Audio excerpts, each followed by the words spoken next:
Bonjour à tous, téléspectateurs de la télévision BF1. Très heureux de vous retrouver. Nous démarrons l'émission qui met en valeur les établissements secondaires, les établissements universitaires, primaires, des établissements de formation professionnelle. C'est une lucarne qui met en avant les valeurs des établissements d'éducation scolaire en un mot. Bienvenue à tous à ma meilleure école et bonne rentrée académique à tous 2025-2026. Aujourd'hui, nous recevons l'école supérieure privée en direct, en abrégé, EDE. EDE, formez-vous autrement. EDE, formez-vous autrement. Formez-vous autrement, tel est le credo bien sûr de EDE. Et pour en parler, pour en savoir un peu plus sur l'école, nous avons sur ce plateau Madame Andrea Balma, qui est la directrice générale. Elle est à ma droite. Bienvenue, Madame. À ma gauche, Monsieur Tamon Emma, il est le coordonnateur des tuteurs. Bienvenue à vous. Merci. Merci d'avoir honoré de votre présence. Nous étions ensemble l'année dernière, c'est ça, hein, Madame la directrice. Et cette année encore, vous êtes avec nous. Merci de votre fidélité. Alors, pour commencer, il serait bon de commencer par un bilan, n'est-ce pas? Un bilan de l'année dernière. Dites-nous quelque chose. OK. Merci déjà pour l'invitation à l'émission. Bon, il faut dire déjà que EDE, qui est une école qui forme exclusivement en ligne, donc ces formations sont 100% en ligne. L'année passée, nous avons eu à faire un travail formidable qui a été reconnu par le classement de cette année 2025. Nous restons dans la catégorie très bonne école. Et nous avons également fait la cérémonie de remise des diplômes à nos étudiants. Et donc, c'est un parcours qui a été jalonné de succès, puisque ces étudiants qui nous ont fait confiance sont sortis avec leur parchemin. Et aussi, nous nous sommes rendus compte qu'au fur et à mesure, puisque l'année passée, nous avons également demandé à certains étudiants qui avaient commencé leur cursus à l'école, pour ceux qui avaient démarré avec une licence première année, de poursuivre les études tout en nous faisant part également de ce qu'ils avaient eu comme information par rapport justement aux compétences de l'école. Et nous nous sommes rendus compte que ces étudiants sont venus en grand nombre en première année, alors que nous formons exclusivement en fait en ligne. Et c'est pour dire que ceux qui, auparavant, avaient quelques petites réticences à se former en ligne, ont accepté de faire le pas avec des jeunes bacheliers et aussi avec des adultes. D'accord. Okay. Alors, vous avez dit quelque chose de très intéressant, la remise des diplômes. Ça se fait en ligne ou ça se fait en présentiel? Non, la remise des diplômes se fait en présentiel, en chair et en os. D'accord. Alors, et pour les étudiants qui se retrouvent à l'extérieur, Carlo? Oui. Oui. Pour les étudiants qui se retrouvent à l'extérieur, ils se déplacent pour venir chercher leur diplôme. Sous le compte de EDE, c'est ça? Il faut qu'on en parle. D'accord.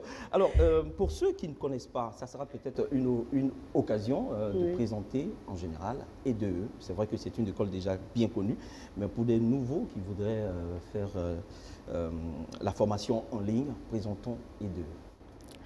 EDE, c'est une école qui existe depuis 13 ans. Nous sommes ouverts depuis 2012, bien avant la pandémie Covid-19. Nous avons mis la technologie en avant dans nos études. C'est une école qui forme en licence et en master, donc on est dans le système LMD et nous avons été primés plusieurs fois avec plusieurs catégories, bronze, or, argent, dans le domaine de la formation en ligne. Nous avons également des diplômes reconnus par le CAMES et nous avons été classés dans la très bonne catégorie, haute qualité en tout cas, du ministère de l'Enseignement supérieur. D'accord. Alors, c'est une école, forcément, donc les formations sont faites avec des filières. Citez-nous quelques filières. D'accord. Au niveau de la licence, nous avons gestion de projet, gestion des ressources humaines, finance, comptabilité, marketing, management, transport, logistique, management, qualité, hygiène, sécurité, environnement et assistant de direction. Maintenant, au niveau du master, nous avons les mêmes filières, sauf que nous avons des options. En gestion de projet, nous avons administration et gestion des projets de santé. Nous avons option environnement et développement durable. Et nous avons management des prestations logistiques. Et en finance, comptabilité, option comptabilité, contrôle et audit. D'accord. Merci à vous, Madame Balma.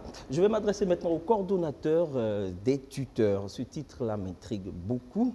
À quoi cela consiste? Merci bien pour la question. Disons qu'en matière de formation à distance, il faut des personnes pour accompagner des étudiants qui sont communément appelés des tuteurs. Donc notre rôle à EDE, c'est de pouvoir coordonner toutes ces personnes pour un meilleur suivi et une meilleure appropriation de la formation à distance par les étudiants. Donc le coordonnateur gère tout ce personnel afin qu'il puisse accompagner les étudiants qui viennent. Parce qu'il y a des gens qui quittent le système classique, ils viennent nouvellement à l'université, ils ne maîtrisent pas l'informatique ou ils ne maîtrisent pas les plateformes e-learning. Donc les tuteurs sont chargés de les accompagner afin qu'ils puissent mieux assimiler l'appropriation de la plateforme afin de bien suivre les cours. D'accord. Donc tel est le rôle du coordonnateur des tuteurs. C'est ça. Alors, d'accord. Alors, donc, en tant que coordonnateur des tuteurs, donc, vous analysez les critères d'adhésion à EDE à la fois. Effectivement. Un peu plus là-dessus. En fait, comme c'est une école supérieure, le premier diplôme d'entrée, c'est le bac. Donc, pour tout étudiant qui voudrait s'inscrire à EDE, doit avoir obligatoirement le diplôme de baccalauréat. Tout type de bac, hein. Et tout type de bac. Mais en fonction maintenant des filières, il pourra s'inscrire. Et le comité, il y a un comité d'analyse des dossiers qui est mis en place, qui évalue tous les dossiers qui sont soumis et qui oriente les étudiants aussi. Il peut faire un choix, mais nous devrons faire la pédagogie, donc nous sommes chargés effectivement d'accompagner ces étudiants-là, afin qu'ils puissent faire le meilleur choix. D'accord, afin qu'ils puissent faire le meilleur choix. Madame la directrice, parlons un peu de programme d'études. Comment cela est fait? Je vais parler de l'emploi du temps. D'accord. L'emploi du temps ne diffère pas d'un emploi du temps ordinaire, sauf que nous ne travaillons pas selon les horaires. Nous travaillons en fonction des périodes. Voilà. Donc, il y a un emploi du temps qui est établi dès que l'étudiant est inscrit à l'école. Donc, il sait exactement quand est-ce qu'il faut prendre ses cours et quand est-ce qu'il est évalué, et même lorsqu'il y a ses examens. Lorsqu'il y a ces examens, c'est ça. Voilà, on va parler d'examens, mais là, je ne sais pas si je vais adresser la question au coordinateur. C'est en ligne. Comment les sessions d'examen sont préparées? En fait, quand les étudiants s'inscrivent, ils commencent leur cours, il y a une période précise qui est indiquée afin qu'ils puissent se préparer, parce que c'est un regroupement. C'est un regroupement d'examens sur surveillance, qui est différent des devoirs qui sont aussi surveillés, mais qu'ils peuvent les composer en ligne. D'accord. Même en ligne, c'est surveillé, c'est ça? Bien sûr. Avec la technologie, je me dis aujourd'hui, tout est accessible. Ben oui, avec la technologie, tout est vraiment accessible, même la tricherie. Vous êtes d'accord avec moi, Dame Balma? Même en présentiel, parlez-nous réellement des pratiques. Qu'est-ce que vous mettez en pratique réellement pour suivre vraiment les sessions d'examen? Bon, déjà, il faut dire que les plateformes sont configurées déjà pour éviter que les personnes, justement, n'aient recours au plagiat. Voilà, il y a des logiciels anti-plagiat qui sont mis en place. Mais il y a aussi un système de surveillance par vidéo que nous organisons. Voilà, il y a des surveillants qui sont là au moment des évaluations et même au moment des examens. Bon, il y a aussi au niveau de la surveillance également des consignes qui sont données aux élèves, voilà, à respecter. Parce qu'il faut aussi qu'on s'assure que c'est effectivement la personne qui s'est inscrite, qui suit justement, qui est en train de faire ses examens. Voilà. Donc à ce niveau, on a mis en place vraiment les outils nécessaires pour pouvoir savoir qui est qui compose ces examens. Voilà. Il y a des sessions de rattrapage en ligne aussi? Oui, bien sûr. Il y a des sessions de rattrapage. Voilà, parce qu'il y a toujours des personnes qui ne seront pas disponibles pour faire des évaluations. Vu que ce sont des travailleurs et tout? Oui, oui. Ok. D'accord, c'est bien dit. Alors, on va parler de la rentrée. Comment ça se passe? Quelles sont les sessions de rentrée scolaire chez vous? Et nous avons une cohorte de rentrée. Il y a une cohorte qui est en train de finaliser, mais il y a une autre cohorte qui va débuter en novembre. Donc les inscriptions qui sont ouvertes, c'est pour cette cohorte-là de rentrée. Donc tous les étudiants qui viennent d'avoir le baccalauréat, comme des professionnels qui voudraient continuer leur formation universitaire, peuvent candidater pour pouvoir... Mais déjà pour cette rentrée scolaire 2025-2026, ça commence quand? Et c'est déjà comment on appelle ça? La phase des réceptions des dossiers a commencé. Okay. Donc, jusqu'à, il y a un délai? Oui, ils peuvent aller jusqu'en fin novembre. Fin novembre, d'accord. Vous avez 2 sessions de rentrée, 3 ou bien une seule session? Une seule session de rentrée. Une seule session. Et vous terminez en quel mois? On va terminer pratiquement en fin décembre. Fin décembre, voilà. D'accord. Ok, d'accord, c'est bien dit. Alors, Dame Balma, ça m'envoie à vous poser la question de paiement, mais bien avant, on va juste faire une pause et on revient. Et si cette année, vous faites le choix d'être une vedette du digital, votre avenir, votre carrière, votre rythme. Avec EDE, l'école en direct, formez-vous depuis chez vous. 100% en ligne, 100% humain, 100% reconnu. Licence, master, flexibilité, suivi personnalisé, diplôme validé dans toute l'Afrique francophone. Vous travaillez déjà? Pas de soucis. Vous êtes parent, en reconversion ou à l'étranger? Bienvenue. Chez EDE, on apprend sans pression mais avec ambition. Une plateforme accessible 24 heures sur 24. Des enseignants proches, des résultats concrets. Déjà plus de 11 nationalités nous font confiance. Et vous, qu'est-ce que vous attendez pour commencer? Les inscriptions sont ouvertes. Rejoignez la rentrée. Rejoignez EDE, l'école qui s'adapte à votre vie. L'école supérieure privée en direct est avec nous, à ma meilleure école, et nous continuons notre entretien. Mais avant de parler de modalités, parlons du corps enseignant, Dame Balma. Comment les enseignants sont-ils recrutés? Les enseignants sont recrutés par test. C'est-à-dire qu'il y a une annonce de recrutement que nous faisons chaque rentrée. Et aussi, nous respectons des conditions pour recruter nos enseignants. Il faut qu'ils répondent à ces conditions, notamment avoir une autorisation du ministère de l'Enseignement supérieur pour enseigner. Voilà. Et puis, en fonction justement du diplôme requis pour enseigner dans le supérieur. D'accord. On parle du corps enseignant. Nous avons avec nous dans le public le docteur Emmanuel Banaon, enseignant en gestion des ressources humaines. C'est bien ça. Bienvenue à vous, monsieur Banaon. Merci beaucoup. Vous êtes enseignant en direct, si je peux le dire ainsi, en ligne. Oui. Est-ce que ça ne prête pas un peu la confusion entre les enseignants classiques et vous? Pas du tout. C'est vrai que je suis pratiquement à EDE depuis une dizaine d'années.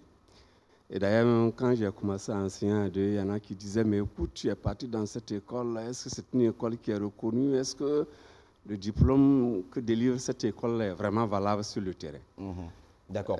Aujourd'hui, comme vous le voyez, l'État s'intéresse à l'école à distance. Donc, il n'y a pas vraiment de différence. D'accord. Alors, donc, parlez-nous un peu des dispositions pratiques. Comment ça se fait déjà? Bon, généralement, EDE affecte à chaque enseignant un certain nombre de cours. Ça peut être un cours ou 2 cours. Et l'enseignant prépare les cours. Il prépare également les épreuves d'évaluation, c'est-à-dire les devoirs, les examens. Et après la composition, EDE nous retourne les copies. Et nous corrigeons et nous les envoyons à EDE. D'accord. Voilà. D'accord. Tout ça en s'assurant réellement que nous avons une très bonne connexion Internet. Dame Balma, c'est ça? Oui. La connexion Internet, là, ça ne dépend pas de DE, mais c'est devenu un outil de travail pour tout le monde.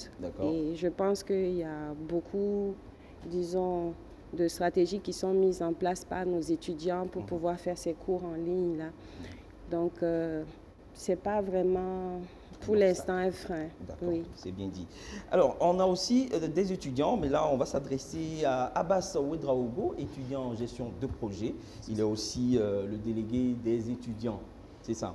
Alors, Abbas, dis-nous un peu en tant que délégué. Jusqu'à présent, l'année dernière, vous étiez avec nous, hein? Oui, c'est ça. C'est ça. D'accord. OK. En tant qu'étudiant et délégué, comment ça se passe? Oui, ça se passe très bien. C'est comme le docteur vient de le dire, il n'y a pas Vous êtes le porte-parole des étudiants. C'est bien ça, je suis le porte-parole auprès de l'école et je relais l'information qui vient effectivement de l'administration à leur endroit. Et ça se passe très bien, il n'y a pas grande différence entre ce qui se passe en ligne et les écoles en présentiel. Donc je rappelle que vous êtes un travailleur. Oui, c'est bien ça. D'accord.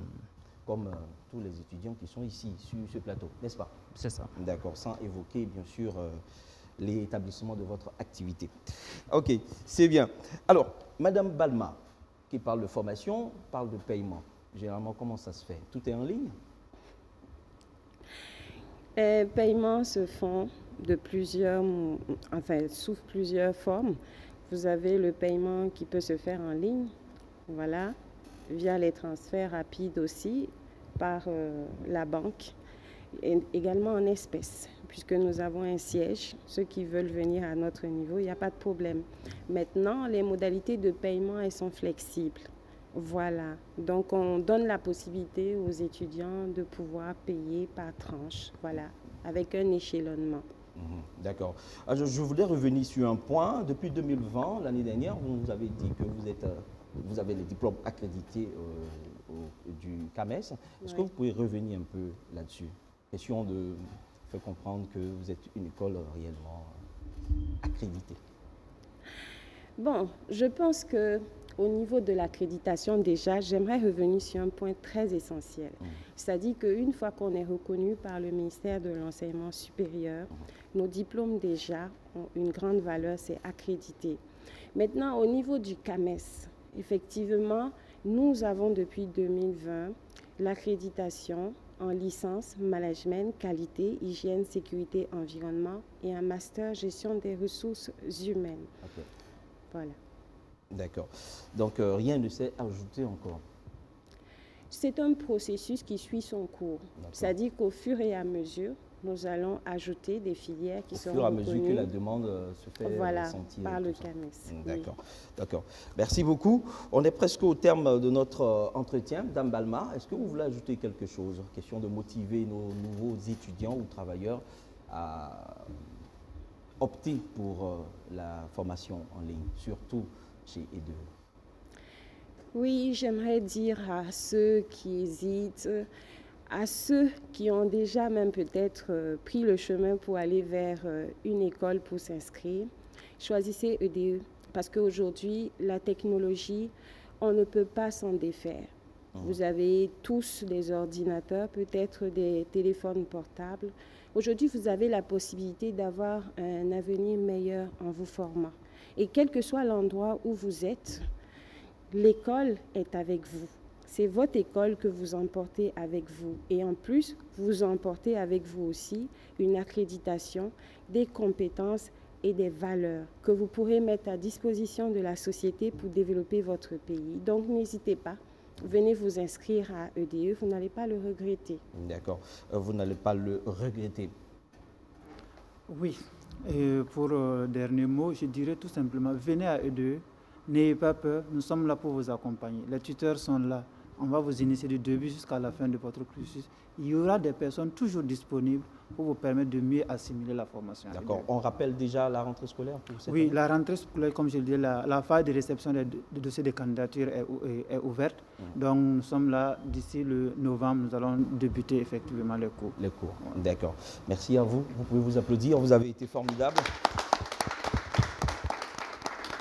Vous pouvez toujours revenir, hein, Madame Balma, si vous avez encore des choses à dire, hein, afin de pêcher beaucoup d'étudiants, pourquoi pas. Merci à vous.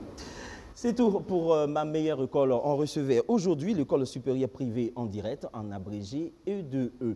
Vous pouvez toujours, pourquoi pas, aller en formation en ligne. Ça peut aussi vous permettre de coller travail et études. Bonne soirée à vous.